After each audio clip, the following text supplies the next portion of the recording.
broke into a serial killer's house and found something I can't explain inside. Serial killers have always fascinated me, but after what I just found, I now know the horrifying reason behind their actions. I've been uploading YouTube videos researching mass murderers for a few years now, and I decided the only way to step up my content would be to investigate their actual homes. So I made a plan with my girlfriend to visit the small town of Stanwyck, where Clay Fowler, also known as the Stanwyck Slayer, once lived before being locked up for life. After doing some research, we found a block of just 4 apartments, one of which was where the police found remains of his victims, with their remains scattered across the room as pieces of flesh and organs, specifically the flesh of children. This case really made my blood boil. How could a human even be that disgusting? But that's what fueled my desire to learn more and share the information with the internet. I just never could have realized that visiting would be the biggest mistake I'd ever make. As we pulled up to the apartment, woods of tall trees and spiraling ivy were on all sides of the 2-story overgrown building. I did find it somewhat strange that there were 0 cars around. I would have thought there would be some other urban explorers here, or just people using it as a free parking spot, but we thought nothing of it at the time. Holding hands, Amy and I walked toward the building, ready for inspection with our camera and notes in our hands. Amy took a pic of the door. She flashed me a smile. "You ready?" "Yeah," I replied. Cautious, I reached toward the door, then hesitated. Even in the daylight, trespassing always got me nervous. I stole a look around us, even though I knew not a soul was around. At least, that's what I thought. To our surprise, the doorknob moved with effortless precision. One smooth turn and Amy let it creak open, almost as if it was still being used. "Well, that was easy," I commented. Grinning, Amy snapped a photo of me. I couldn't help but smirk obliviously. Most of the apartment was a big living room. There was an old torn couch, a few blankets strewn about, even a bulky TV. No flesh was on any of this, of course. Expecting a cold cave, I was surprised by the room's cozy warmth. Surely someone wasn't still heating this place, but I could still feel the isolation here. Even in the city limits, it was a lonely place. Maybe Fowler being stuck in here was the final push toward his killing spree. Amy pointed toward the walls. They were painted a blood-red color rather than blue. "I guess they painted it that in case they missed anything," she joked. Smiling, I nodded. Wouldn't surprise me. Like an intense reporter, Amy took countless photos, and I did my best to type up notes on my phone. "Hey, check that out," she said. Intrigued, I followed her over to the shelf. On top of it stood 2 modest picture frames. Through the cracked glass, each frame showed a lesbian couple in their mid-30s, attractive but clearly lower class. Grungy clothes and hairstyles, countless piercings. The taller one was a white girl with green eyes and long blonde hair, the other an African-American with a sexy faux hawk. "Who are they?" Amy asked. "Probably the last renters," I said. Amy took closer shots of both pics. We proceeded down a hallway which had multiple doors. I grabbed the doorknob and tried twisting, but it wouldn't budge. Weird, but at first I just assumed it was jammed. That was until I tried opening the next door. Both doors were locked tight. Annoyed, I pounded on the hard door. The hits hurt me more than anything, like I was banging on concrete. Chuckling, Amy pulled me back. "Nice try, doofus." I confronted the door, frustrated I couldn't see what secrets lied behind it. "I think there's a window out back," Amy said. With the sudden fright of a blaring police siren, the front door swung open. "What the hell?" I exclaimed. Amy and I turned to see a couple enter from the dark night. 2 laughing females, their drunken laughter reminiscent of hyenas. I felt Amy's nervous hand grab my shoulder. Full of dread, I wrapped my arm around her and pulled her in close. There we stood in the dark like uneasy soldiers. One quick flick, and the living room lights cut on. Loud humming bulbs illuminated the apartment like a clinical lab. The 2 girls were the lesbian couple from the photos, the strange couple.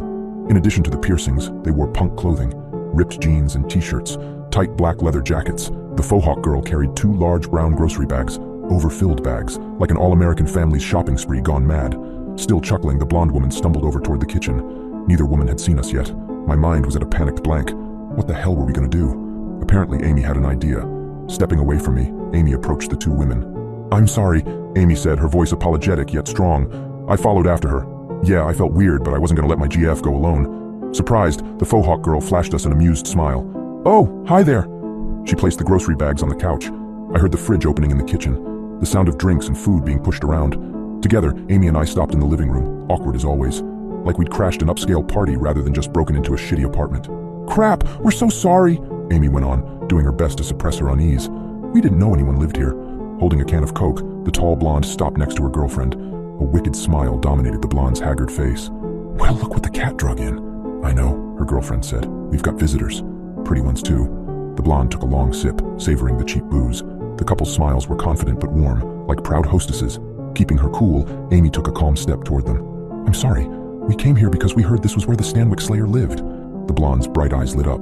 "Oh, Clay Fowler, right?" "Yes." Gathering my nerves, I stopped next to Amy. "Yeah, this was his apartment, right?" I asked. "Oh yeah," the blonde went on.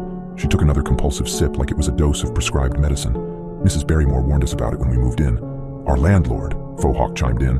Amy and I released nervous chuckles. Warned y'all? I joked like an anxious comedian. I stole a glance around the room. He's not still here, is he? The blonde laughed. No, not at all, man. That guy has been gone. Did she know him? Grinning, her girlfriend motioned toward Amy's camera. What's that for?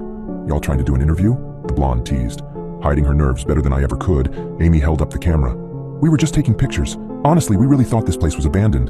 Yeah, I added. We're trying to explore the houses of different famous serial killers. Excited, her girlfriend hit her shoulder. That's so cool, she said suspiciously. Well, we should probably leave, Amy said as we walked towards the door. I'm sorry about all this. But the couple didn't budge. Like a human blockade, they stayed in front of the doorway.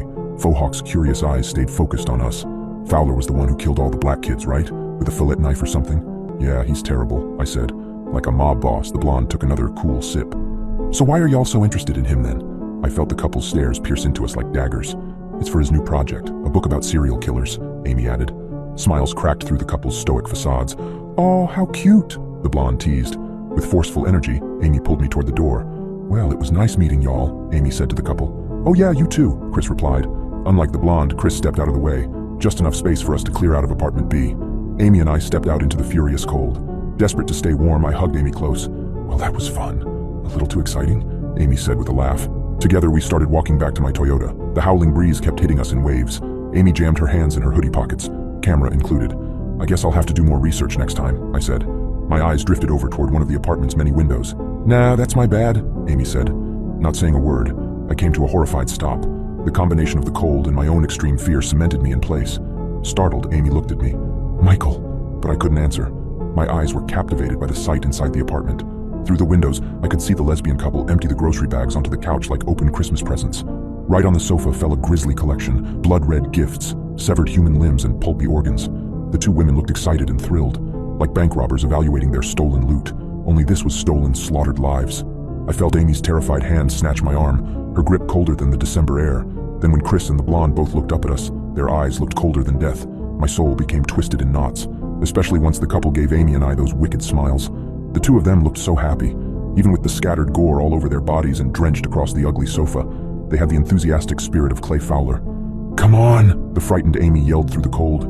I felt her yank my arm out of its socket, but it was the wake-up call I needed.